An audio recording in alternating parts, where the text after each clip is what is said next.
All right, Kyle Porter. I got to ask, what's your one big question for golf? So I'm super excited that you brought me on. I think about this stuff a lot, and I one of the things I go to a lot, Andy, is like putting things in historical context and perspective. And this is stuff that we all talk about when we're on the road together and just chopping it up and hanging out. And I think my one big question for golf right now, and I want to frame it a couple different ways, but is how do we classify how much winning major championships matters, right? And that's probably always been a question for people like us who are trying to contextualize this stuff and make it relatable for fans or for our peers or whatever. But that's my one big question for golf right now. It's a interesting one because I think like when you look, I think there's like majors, if you look at the list of most major wins, it's pretty like you go down it and it's not, there's a couple people that you're like, maybe they should add more, maybe they should add less. But for the most part, I think it's pretty good. I think the one thing, I think we're definitely in an era where it's harder to win a major than ever before. Mm-hmm. I think there's a number of factors. I think there's more talent. I think I think the equipment, the current equipment makes it a little bit harder for the talent to separate, which might make the run that Scotty Scheffler's on even more impressive. But I think like my question to you would be if you were going to make the argument that majors are a poor contextualization of a player, who would you point to specifically? A poor contextualization. Yeah.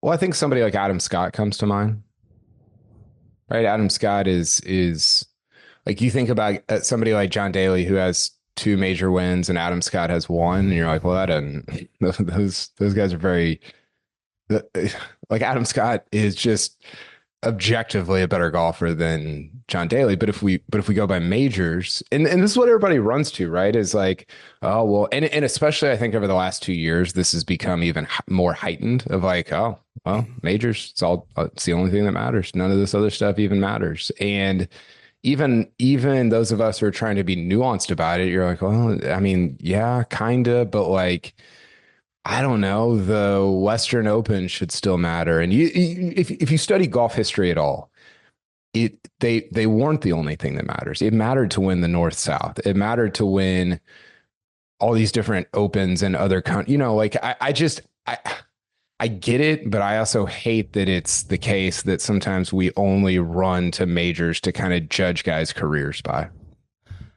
I think you bring up a couple of points that have a lot to chew on, right? I think one of the big things I think that you hit on was the idea of scaling the PGA Tour as a business. And when you think about scaling a business, you think about making efficiencies and making things repeatable. Mm-hmm. And one of the things that the PGA Tour did to scale their business is they've made their tournaments very repeatable, and there's a sameness to them, which has diminished the individual charm of each one and maybe the significance of each one. And I think like what's fascinating to think about is like the majors in golf have evolved and changed over time, right? The Western Open at one time was a major. Yep. The Canadian Open was considered by many to be a major. Mm-hmm. Are we going to get to a point, like, is there a future where a different tournament's considered a major? I know. And what does that look like? But I agree to certain, I think like when you've, one of the issues that pro golf faces is that the tournaments that aren't majors, as you hit on, mean less than ever before. Yeah. So how do you make them mean more? And I think there has to be some individuality to them for them to mean something. Well, that's where, the idea of a global tour, I think, has some really bad business implications, but I think it has a ton of appeal if in that respect, because you're like, oh, the Australian Open has like a real identity. Like it might not have great players, but it has like a true identity, right? And something like the Scottish Open, if you take it to the right places, it has a true identity. So I think that there are ways to kind of mold or shape a global tour around that idea. I've got a question for you. This is one that I kind of wanted to use as a jumping off point into all this. But my question, and this is sort of meant to be provocative, but my question is Scottie Scheffler the best golfer in the world in 2024? I think absolutely. Right? I would agree, but he also hasn't been the best major championship golfer. Because of Bryson and his performance. I think because Bryson has been. Bryson's like a putt away from being like winning 2 majors this year. Well, this is the tricky thing too with Scotty and Bryson specifically, like these two players. The fact that we're in this era where they play on different tours, where they don't go up against each other. I generally don't like the argument of Scotty's doing this against the weakest PGA Tour fields in some time. I agree. Generally like that, because you look at the body of work and it's like, okay, so maybe 1 or 2 of these wins has gone away, and it's still uber impressive. If you brought all the live players in, like maybe 1 or 2 he doesn't win. Yeah. But I think that's like the tricky thing with just golf right now, is that you're looking at his greatest rival, Scotty's greatest rival last year, is gone. Mm-hmm. He's played against him twice, and that player's been a shell of what he once was those two times. Now Bryson's come up and become this great player, but then he hasn't, like, the requisite thing is he hasn't won a lot on live.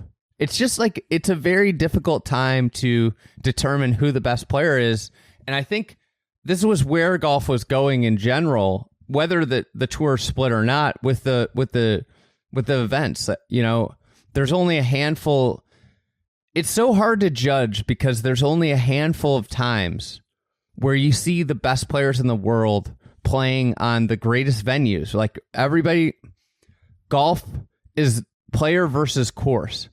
The venue stuff is important, and we see that at the majors. And I think that's the other aspect of this, is that there are so few events that these guys all play in together, and there's then so few other events where the majority of the top guys play together on really great golf courses. I totally agree with you about venues, but I also think that sort of makes the case for Bryson, right? Like Bryson was awesome at Pinehurst. He was really good at Augusta National until like kind of the end there. I would not make the argument that Bryson's been the best golfer in the world in 2024, but I think you could, if you sort of put a lot of weight on venue, major, like all those things. Now,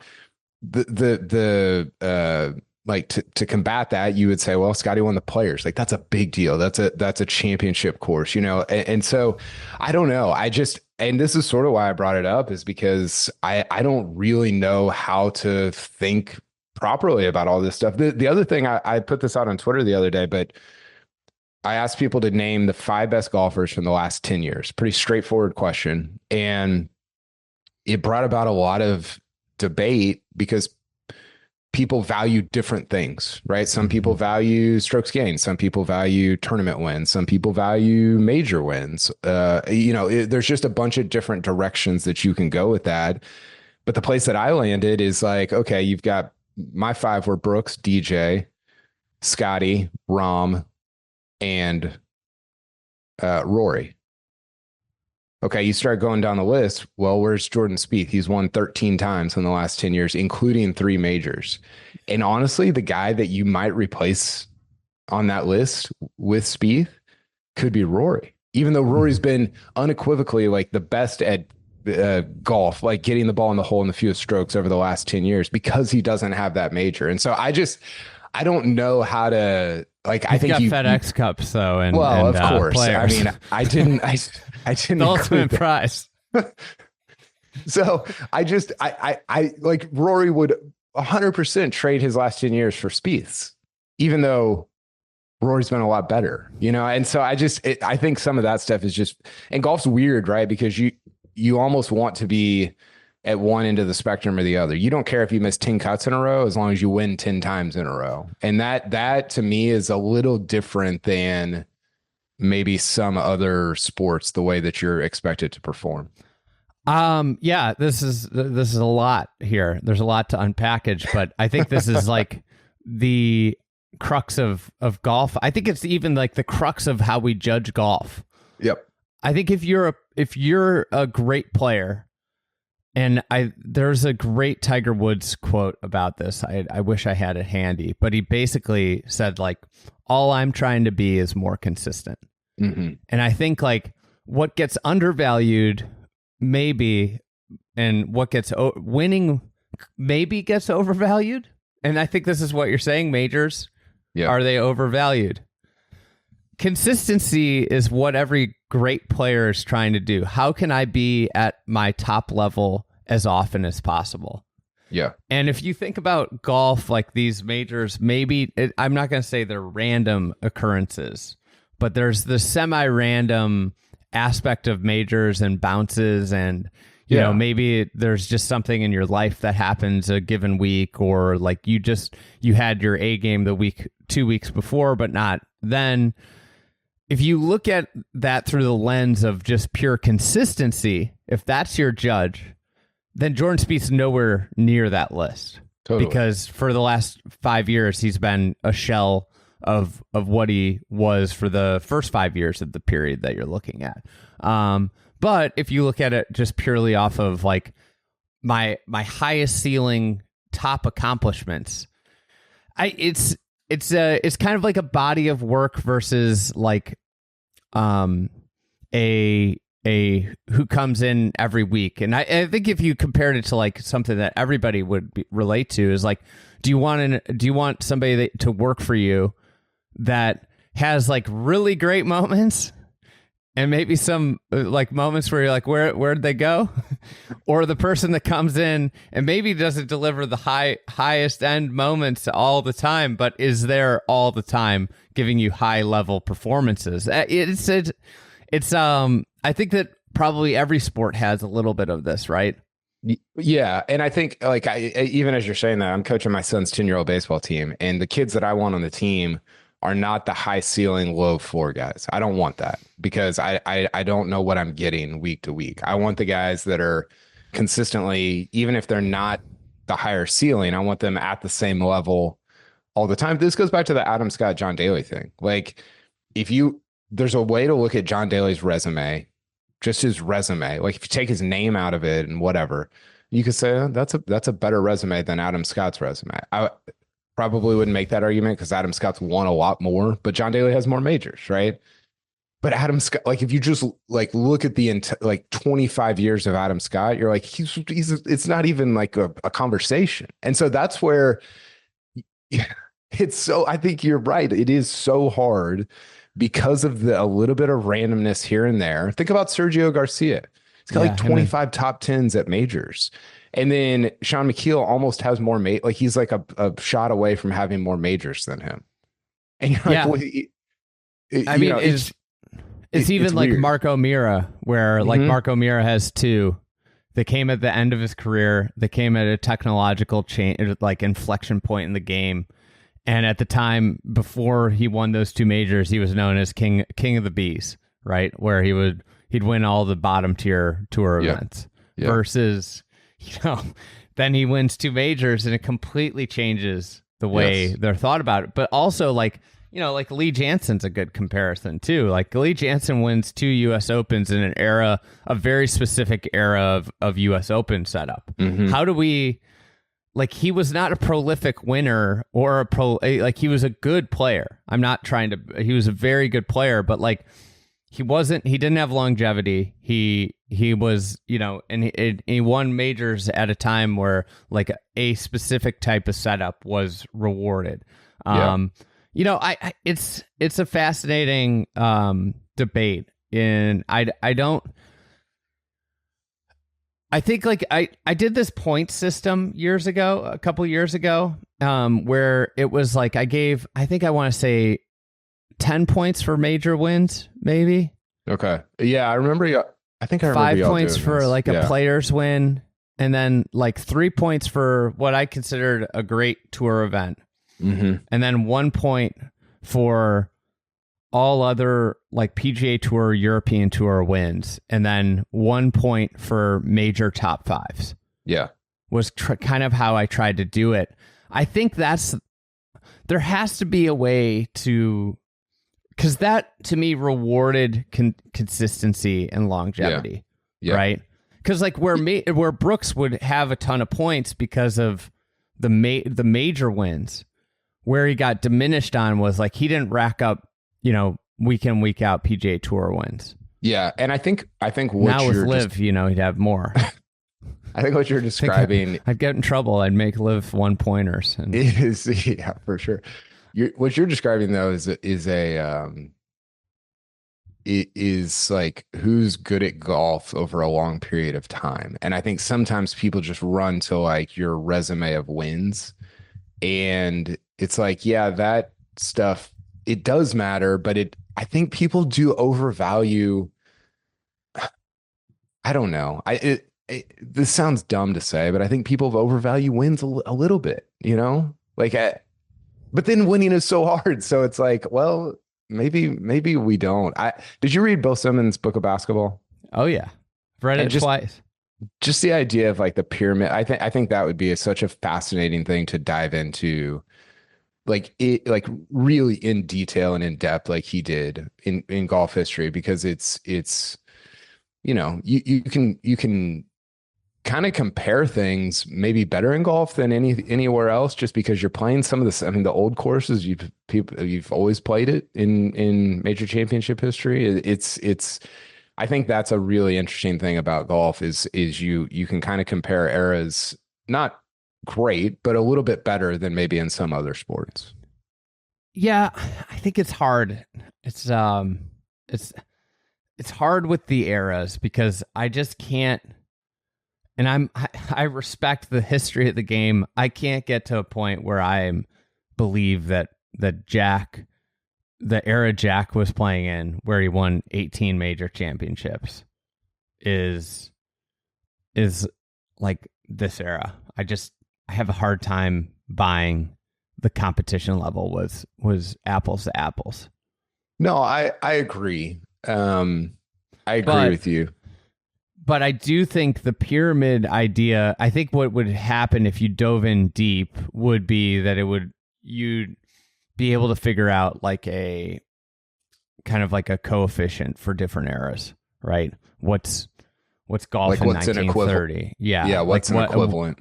And maybe it's a 0.7, factor where you just, it's 70% or something. But yeah. There's a great post on Data Golf where they talk about how professional golf has gotten better. Like they go back basically to, I think, the 70s or 80s, kind of Jack Nicklaus's time, and they statistically show like, hey, here's how it's gotten better. The variance of scoring is getting tighter, and that means golf is getting deeper, and therefore it's more difficult to sort of separate yourself than it was 50, 60 years ago. And I think there's a real argument to be made there for that. Well, this was a fun chat. We're gonna have to dive in 3 hours on that. I know. We got to work on the pyramid. I was thinking the other day about rebooting the points thing because it needs an update.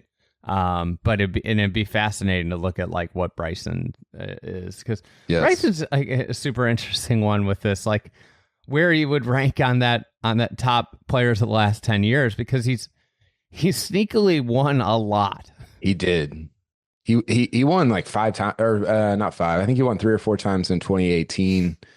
Do you award points for YouTube victories or no? YouTube challenges? Maybe. I mean, he's got great, like, even with his Masters troubles, he's got like a great majors record.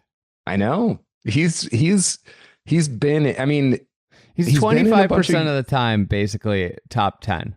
He's been in a bunch of US Opens. He was kind of in, I remember when he shot like 47 in that Torrey Pines US Open on the back nine. He was like leading that one. I thought he was going to win that one. I did too. We were going to get another big boy victory. Ridiculous to look back at old photos. What's the over under for his major total? Like 4.5? I was saying 3.5. 3.5. Okay. What do you think? What would you go? I always go under. We talked about this after the Masters. You and I did. I think it's so easy after a guy wins to be like, oh, over for sure. But the arc of golf history is that it never. I don't think guys ever win as many as it feels like they're going to after they've won a couple. And I would go under, but I go under on almost everybody. After Sergio won the Masters, I thought he was going to win like 3 more majors. I thought the floodgates were going to open, and he hasn't had a top 10 since. Shane Bacon and I were literally texting about Sergio's major record this week, and he missed like 11 of 15 cuts after his Masters win. It's like quite the opposite of the floodgates opening. The dam was like, they shut it. There's a drought. Yeah. So, all right, Kyle, thank you for this. Something to think about. I'm not really sure we got anywhere, but we talked about it. I was not necessarily looking for answers. I just wanted to throw it out there as something for people to chew on.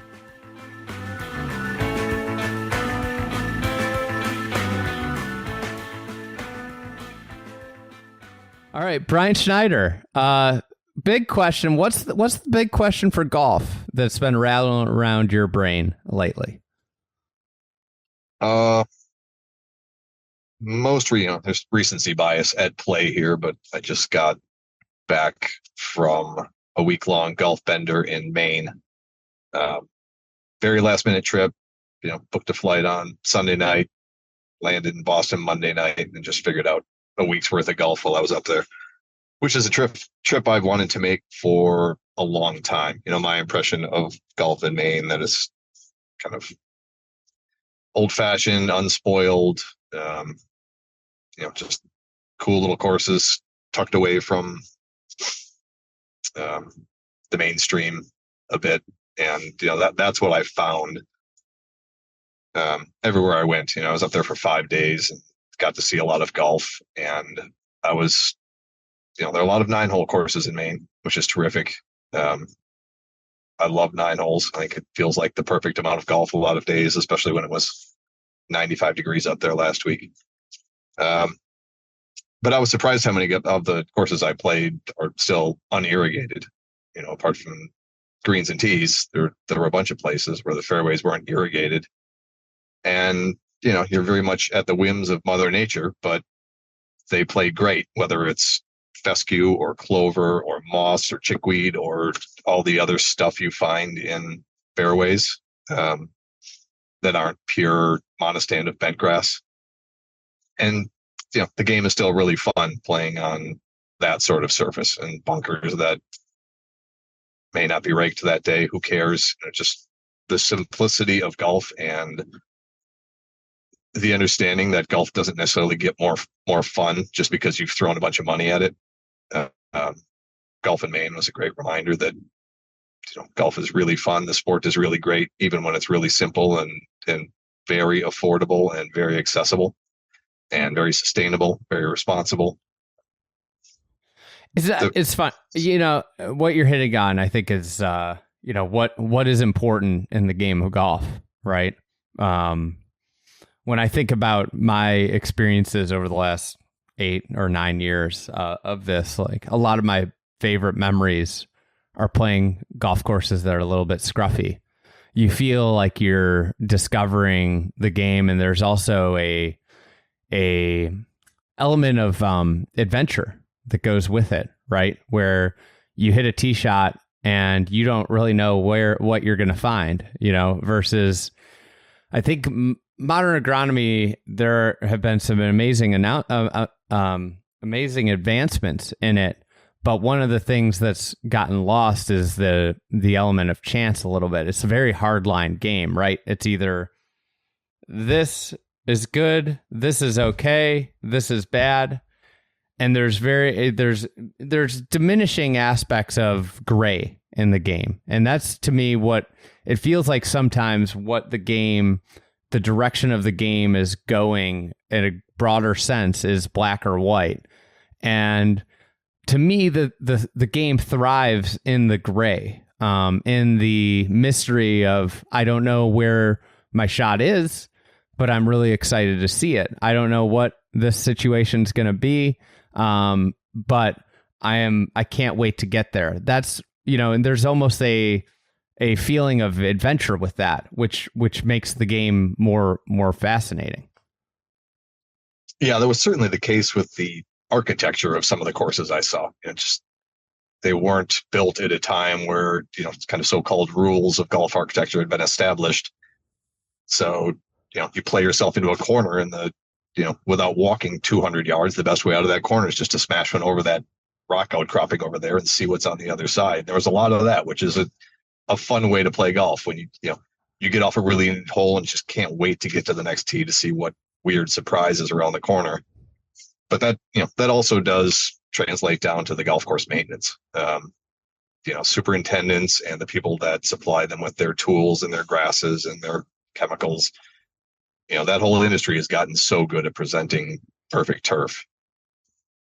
But if the point is to challenge players and to, for the best players to really separate themselves from those who aren't quite as good, isn't the ability to play a shot well off a kind of a dodgy lie an important part of that. I think the uniform conditions that the tour players play every week brings the field together. If they were getting 3 bad lies around, the guys that could hit that shot, that have that skill in their bag, would be able to separate themselves even further. And I think, kind of uniform conditioning, both throughout a golf course and then from week to week, doesn't help the best players really separate themselves the way inferior, kind of lesser conditioning might. It's, one of the things that I've, on tour, if you're going to just talk about tour golf for a second, one of the things that I've grown to love is Bermuda rough, because there is seems to be the one thing where I notice that the best players in the world aren't able to exactly predict the lie all the time. And you see shots that get squirrely. And that's what I think the thing that you want, and what golf is like at the core. I've said this before. I think my friend Kevin Moore used this line once, and it's always stuck with me. At the core of what golf is and what golf was when it started, here are the sticks that you use. Here's the ball. And that is the challenge that you need to overcome to get there. And it was like a completely irregular, but like at the core, it's, the sticks, the ball, and then the challenges presented to you along the way. Right. And I think when you think about it from that standpoint, irregularity is so important. And the idea of not really knowing what you're going to get when you hit some shots certain places. I played Pine Valley for the first time this year.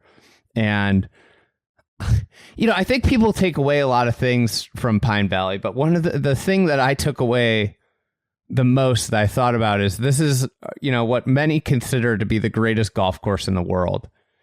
And every bunker you go in is like completely different. Like some have very little sand, some have quite a bit of sand, and, there's no rakes. So, you get really dodgy lies. And I thought it was like a extraordinary determiner of skill, because you went into bunkers and you needed to understand what type of shot you had to hit, because if there's very little sand in a bunker, you need to play a bunker shot a lot differently than if there's a lot of sand in a bunker. Like you're going up to Sand Valley, like a Sand Valley bunker shot versus a bunker shot that's kind of hard pan. Like you have to have completely different technique. You might want to use different wedges. In a golf course, like here's the number one golf course in the world by many, and a golf course with unlimited budget. And here they present their bunkers unlike almost any other golf course in that stratosphere. And I took away with that. Like, why doesn't someone take that away from Pine Valley? Like they take away all the wrong things. Yeah, that's an important part of the challenge of golf is, assessing your lie, whether it's in a bunker and in the fairway, in the rough, assessing your lie and then having the skill to play the shot well, regardless of that lie. You mentioned, the challenge that lies between green or between tee and hole. And I think we've lost a lot of diversity of that challenge. The challenges that are acceptable today, it's a much narrower band of hazards or, obstacles than it was 100 years ago, because things have just been so standardized. And I think something really valuable has been lost in that. But yeah, people have a lot of feelings about Muirfield, but you've never heard somebody say, man, that bunker shot, the sand in the bunker on 17 was so different than the bunker I was in on 5. Like nobody complains about that in the UK, but you might hear that in American club. You hear it all the time. Totally different. Yeah. You hear it all the time. Nobody talks about that overseas. And Royal Melbourne's another great example. I mean, the variety in the sands across the Royal Melbourne property, you're all over the map. And you just, you get in, you feel it with your feet, and you play the shot you think you need to play based on what you're feeling. It's the idea of fair. Yep. And that's what's been lost. The Maine trip, I'm super jealous. Honestly, for 7 years, I've wanted to do it. It's like a matter of getting there. That's the big challenge, just getting there. What would be a couple places you'd recommend beyond Cape Arundel? I think that's the one people know the most that are accessible and available. Yeah, for good reason. Cape Arundel is, it had been a while since I've been there, and I forgot just how wonderful that set of greens is. And the golf course is a little more spacious than I'd remembered too. And the first time I went there, I just had this kind of left feeling like it was a shooting gallery, and there's a little more space out there than I'd realized. So it was great to be back. There's a few crossing holes. There's a few back corridors where you got to have your head on the swivel. But man, there was a really cool little 9-holer I saw called Blink Bonnie, which is a great name. And of course, kind of starts off well enough, a few short par 4s, and then you get to the 5th hole, which is just like this phenomenal and really sophisticated par 3. That feels like Donald Ross just popped in for a couple days and built a hole kind of out of nowhere. All of a sudden, it's, wow, this is great. And you get to 6th tee and you realize that the 6th tee and the 7th tee, or 6th fairway and 7th fairway, are shared. They're both playing to the same fairway and they're crossing over. So, if somebody's coming at you on 7, you're hitting to the same landing area and then crossing above them. And then you come back and play 7 in the opposite direction. And then 8 goes straight across the 7th green up the hill. And it's just a tiny piece of property that somebody pretty clever figured out how to squeeze 9 holes in, and they've been playing that way for 100 years. That was a cool experience. Anytime you run into just like clever solutions to oddball problems, that's fun to see. I saw a bunch of great places. Portland Golf Club, or Portland Country Club, I think it is, the great old Ross course. They've got a magnificent set of greens, and that's probably the most kind of American golf course I saw of the trip. That was well maintained, and it's a nice facility, and the turf is really good. But it's a remarkable set of greens there from Donald Ross. I think that term that you just hit on, American style golf, that's like kind of the crux of what you're talking about and what you discovered, and what your takeaway from Maine is that why are we bound to this American style of golf? Yeah, ironically, it's obviously an American state, but a lot of the golf I saw felt more like Scotland or Ireland than it did Chicago or Los Angeles. And the benefits of that are more affordable, more accessible. Yes. and maybe for some more fun. Yeah, I didn't have any less fun because all the fairways weren't perfect bent grass, certainly. There were a few places where the greens could have been a little faster, and certainly mowing out to their edges. It was cool to see places that were suffering from neglect rather than too much input. It's just like everything that might have been wrong with the places I saw was easily fixed just because they haven't gotten around to doing it. So it was neat to see things that were kind of more neglected as opposed to overworked. I had a few other favorites. Penobscot Valley is a really beautiful piece of land that Donald Ross did 18 holes on. There's just a bunch of great 9-holers. Another one, I don't even know how to pronounce it. Wawanock, I think. Wawenock. A really neat 9-holer by Styles of Van Cleek that has this, it's almost a winged foot set of greens, winged foot style set of greens. And of course, all the greens are, little 2,000 square foot circles in the middle of these 6,000 square foot pads. But if you push those greens out to where they used to be, that would be a wonderful place to play.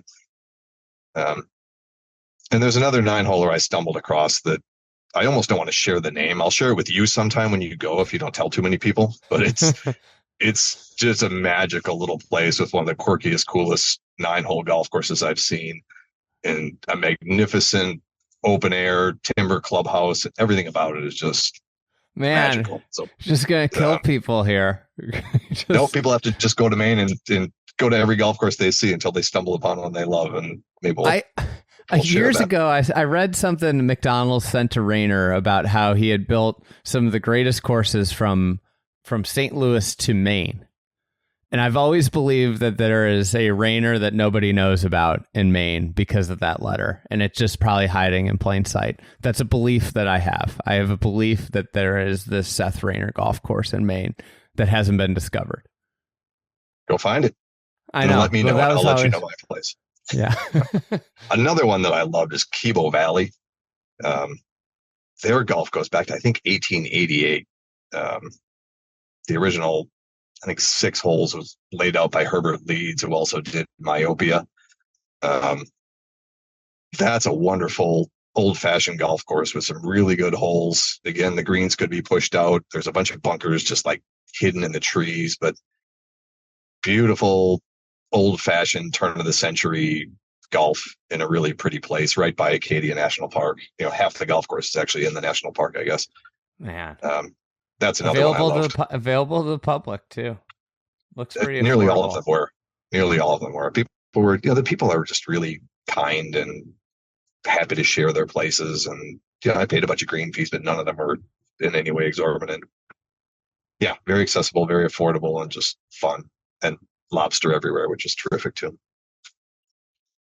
All right, Brian, thanks for coming on and talking about what you've been thinking about. But enjoy. I know you're on the way to Lido. I hope you get a lot of golf in today. I sure will. Thanks, Andy. Great to catch up.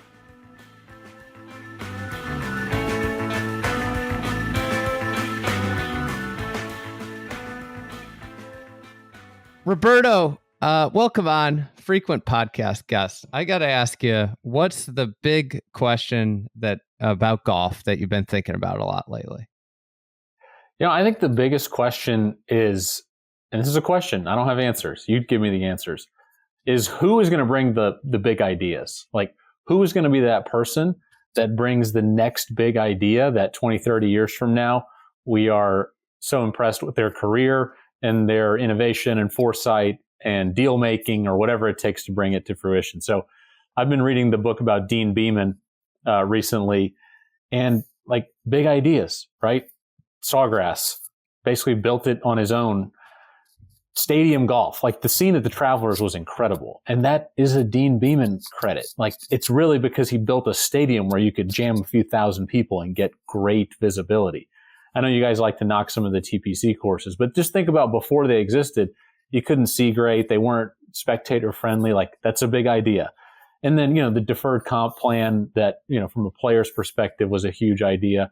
And there's a big void, right? You got PGA is looking for a new CEO. SSG is new. We don't exactly know what that's going to be. Or the, enterprises, you read an article like Theo Epstein came in and did a whole deal. Maybe Theo Epstein's like the guy that has the next big idea in golf. I don't know. Seems like Mike Wan wants to leave a legacy. He's got the Pinehurst deal. The club and ball regulation feels like started with a small idea what they're doing. Who knows? Maybe, that turns into a bigger initiative. Live, very disruptive. Not sure what the big ideas there are. And then, TGL, a very big idea. We don't know what that's going to become. But maybe that's, we're like, hey, Mike McCarley, 10 years from now, 20 years from now, that started a whole wave of a different sort of golf. So that's my big question. Where does it come from? Who does it come from? It's, I agree with the Dean Beeman stuff. Obviously, I think like what his big idea completely changed professional golf and led to a boom in professional golf. It made professional golf what it is today. I think the issue with Dean Beeman's idea was it was an idea in the 80s and the tour never evolved from the idea in the 80s. And that's why the state of pro golf is what it is now. I'd ask you a question back. What do you think the last big idea in golf was? If I'd have to think about professional golf, or any golf, I think in golf, the destination is probably the last. The destination golf is probably the last big idea, and I think people tie that back to Bandon Dunes, and maybe that's right, maybe it's wrong, but that whole world is a big part of the golf ecosystem now, right? Taking that 3-4 day trip. And then people scale them down to one-nighters or the lunch-to-lunch model. But just kind of destination golf, I think, was probably the last big idea that was well executed and is a huge part of golf now. Yeah, the destination golf, I think, like it also was a market disruptor because up until COVID, I've always held the belief that like the thing that nobody really realized was that the Kaisers effectively created a business that disrupted the private club model. I think like a lot of people my age were, before COVID, before the desire to have that local club came back. People were, rather than joining a local club, saying, you know what, I could go, I don't have necessarily the time to spend weekends at the club all day anymore. There's all these parenting activities, school activities. And now I will just go on 2 of these trips a year or 1 of these trips a year. I'll save up, I'll play golf once a month or something. And that'll be my relationship with golf. That I think changed back with COVID. The only other idea I would throw out when you said this question, I just started thinking about like, what was the last big idea? Would you consider Topgolf one of the big ideas? For sure. That would be a big one. Yeah. Topgolf, even more so than the simulator, boom, which I think is probably an outgrowth from Topgolf. Honestly, I think if Topgolf doesn't exist and is not as successful as it is, I'm not sure you have all the 5-irons. And I mean, there's a dozen different brands like in the sim space now. And I think Topgolf is definitely one. And there's some other ones that are probably still TBD. I mean, PGA Frisco is a really big idea, Seth Waugh. I don't know who gets credit for it, but Seth kind of oversaw the execution of it. We don't know. In 10 or 20 years, as they host more and more championships and, Dallas continues to grow, PGA Frisco could be a really big idea. That's one. And then I think ShotLink, to give the tour some credit, like that was a big investment. And that's, I think we're 22. I think it rolled out in like 2001, 2002. That's created a ton of fan engagement. Like watching golf and following golf is materially different today than it was in 2000. Being able to follow just simple shot trails on your app and live scoring and then the data underneath that. So I'd give them credit on the ShotLink being a really big idea. Yeah, it's interesting what these ideas, and I think like in most industries now, big ideas are technology based. And some of them in golf are, but like destination golf, not really technology based. I think Topgolf is like a small part of its technology. It's the chip in the ball is, but for the most part, it's golf with a bar, right? Now, ShotLink, that is. ShotLink, that's all technology.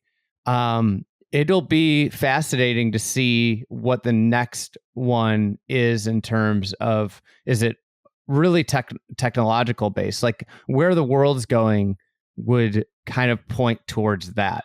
What would be the big technological advancement in golf, whether it's professional or whether it's recreational, that changed the game? And I'm not sure what that is. It could be, I think the continued virtual golf, the continued expansion of virtual golf is probably something that makes sense because it, when you look at the constraints of golf, it cost and time are two of the biggest ones, and those can help mitigate that. Maybe it's that. Maybe it's the continued, growth of at home, the ability to play some version of golf at home.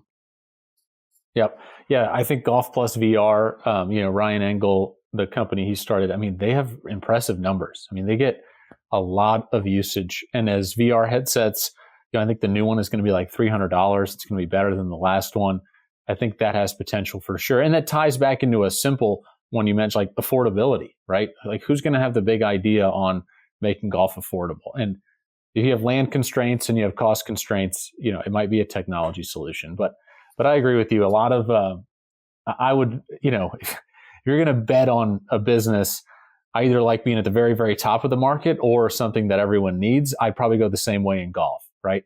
I would go with a very, very simple human desire, which is to be with other people and travel, like destination golf, or drink. It's that simple. Like there were a lot of ideas. Put the bar 8 feet behind where you hit golf balls and don't move it. Like Top Golf is social and drinking driven and good for them, and it's worked.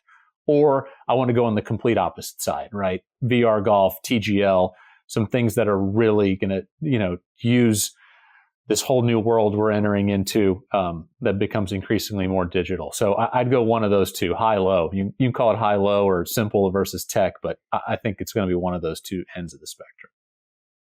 So you don't think it's 72 holes of stroke play at sponsored tournaments? I think that's the team golf could be a big idea, but LIV did not bring any innovation to team golf. 54-hole shotguns is not innovation. That's like what a Monday charity outing is. We've talked about that. And then the team aspect, their take on it was a big idea, and it's materially different for the player, but it's player focused. I 100% buy into these guys that are on LIV that are like, hey, I'm having a blast. I got 3 guys I play practice rounds with. I practice. We travel together. Like I feel like I'm a part of something. That sounds really cool. But you know how many players there are? There's 48 players on LIV. Even if you did that on tour, it affects 150 players. From a fan's perspective, if you watch LIV, it's not really team golf. They're playing individually. They add up the score. They're not playing together. They're not. So, TGL, there's going to be more playing alongside each, like you're playing more alternate shot, more like in the same group, in the same room. And there's whatever else team golf becomes. But that big idea did not materialize the way LIV did it. And maybe they evolve and do something different. But so many people hate on the team golf aspect. Like their team golf doesn't, the statement because of LIV is team golf doesn't work for golf. And I think that's actually inherently the false way to think about it. Agreed. That version of team golf does not work for golf. And I think they're like the Olympics is an example of a huge failure of team golf. But then you have the Ryder Cup, which is arguably golf's most successful event. Mm-hmm. And what is it? It's team golf. So right. I agree with this. Like, I think team golf is the only way that you could lift golf into a higher visibility range as a sport. How you could begin to compete with some of the big sports in terms of viewership numbers. It's team golf. The Ryder Cup's the thing that pushes that way. The issue is like, how do you get somebody to care about the teams? And I don't think the TGL necessarily, and I know you have involvement with TGL, so you might not be able to speak to this. In the current form, I don't think anybody's going to be, I'm a Jupiter Lynx fan or a LA Golf Club fan, but at least they have the cities. Like at Right. least they have the potential. The problem with Live is like there was no basis for caring about. It's Correct. very hard to be a fan of an individual golfer. Right. I think that's the code to crack is how do you get someone to care like a country in the Ryder Cup or the Olympics? That's where team sports really thrives. Right. And there's probably like layers of passion or commitment, right? So like country would be first. Argentina played in Atlanta a week ago, and I had a couple of friends that went, and they were like, I thought it'd be like local people who liked Messi. No, like there are Argentinian people from everywhere that just came to watch this. So that would be the top, right? And then you, like go down to your city.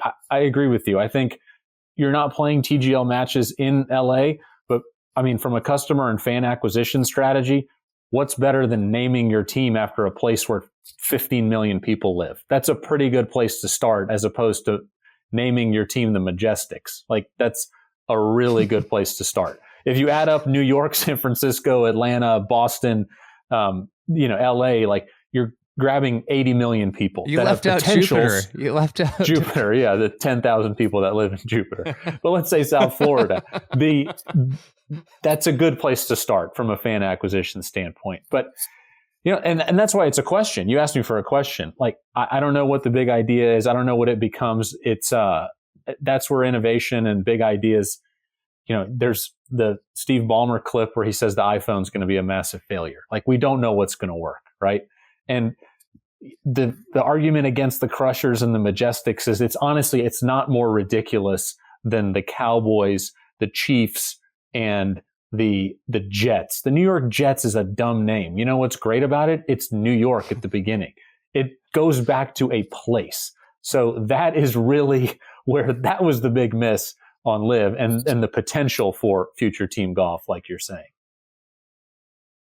Yeah, I mean, I'm a big fan. I don't want to hear from any Jets fans, by the way. I hope I didn't just piss off 10 million Jets fans. Well, I don't think there's Bears in Chicago. They're the Chicago Bears. So that's exactly. I mean, what about the Los Angeles Lakers, a place with very few lakes, but they moved from Minneapolis and didn't change their name. So exactly. I think like when you unpack like the team, I think one thing that's important, if either of us had the next big idea, we wouldn't be telling people. We'd be building it right now. But correct. The thing about team golf that, I think like what's interesting about TGL is a combination of like two potential big ideas, team golf and virtual golf. And what virtual golf can be. I would love to see the idea, if you continue to build out the identity of these teams, like, is there a potential for an in-person golf at a stadium, combining the stadium golf that's in the city? And I think like when you think about there's destination golf, but, I'm going to play golf. Like everybody, I remember, one of the incentives of one of my basketball leagues that I played in after college, like, was that we got to go play a game at the United Center if you won. And like, that's like epic, like you could go basketball at the United Center. That's cool for somebody that is into basketball. But like, there's also this like idea of connecting the city to the golf team with a stadium in the city. Oh yeah, I'm going to play at Jupiter Links, and it's I'm going to play at their stadium today. Like that adds a whole nother element to the team golf model, and you could start to build teams around. Just like in baseball, they have you have a pitcher's park, so you build a team around that. Yeah. Well, you already have two things.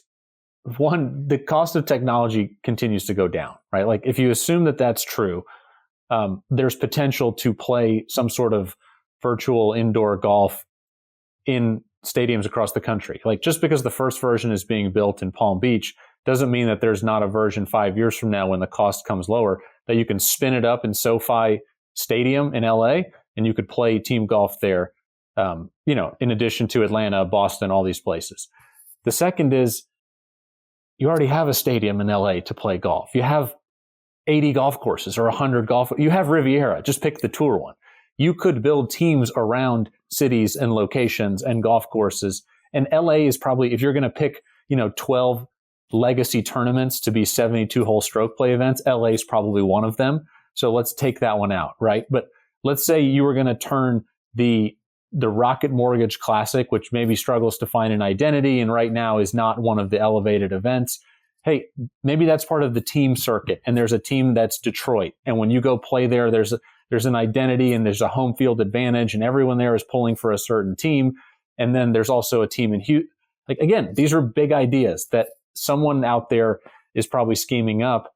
And who knows? I think what's cool, the early, some of the early articles coming out about what the SSG and the PGA Tour Enterprises is looking at is like kind of everything's on the table, right? Whether it's 100 fully exempt players or maybe there's a B tour and an A tour. Like, that doesn't feel like it's a big idea. It feels like incremental change, but that's a start towards professional golf being very different 20 years from now, including maybe team golf, including maybe, stadium golf. Who knows? Yeah. I'd love to see it go in that direction. And it's got to go in a new direction. I know that it has to go in some sort of new direction, and there has to be some sort of, you can't keep banging your head against the wall in the same idea. Well, think about this, right? The market is more dynamic than like an entrenched ecosystem like professional golf. And what's happened in the market in golf? Topgolf has had huge success. Sim golf has had huge success. So that's basically saying, like, this old model of joining a country club, we're investing 6 hours of my Saturday. Golf looks very different for a lot of people than it did 10 years ago or 15 years ago, because in a capitalist market, it's like if there's a desire out there, someone will fill it and try to make money.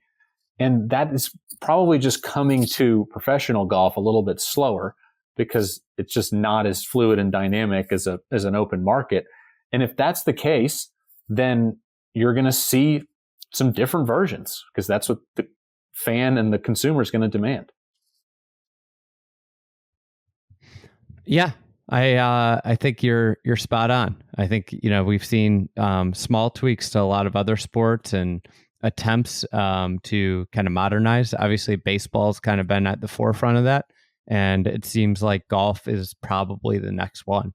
So, Roberto, thank you so much for your time, your thoughtful response, your thoughtful question, and we'll talk to you soon. All right, Andy. Good chatting with you.